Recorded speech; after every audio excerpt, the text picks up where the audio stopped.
I am the Tofu Golem. Please enjoy the video. You need NFC on and a screen lock set before touching a reader. Open Google Pay and tap Add Payment Method.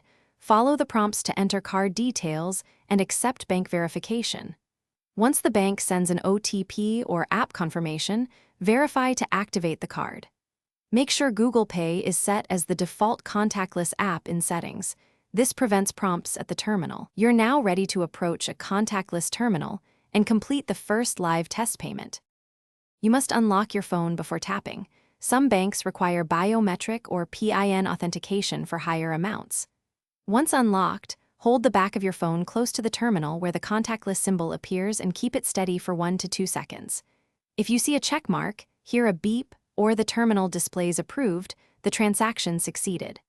If the terminal requests a PIN or signature, follow its prompt. Large transactions sometimes fall back to the merchant's rules. After a successful tap, confirm the digital receipt and watch for a bank notification to ensure the charge matches. Once done, lock your phone and remove any extra cases that may block NFC if you experienced weak reads. If a payment fails, make sure battery saver and airplane mode are off and that Google Pay is updated. These commonly block NFC. If problems persist, contact your bank to verify the card token status. This single troubleshooting step. Thanks for watching. Consider subscribing if we helped you today.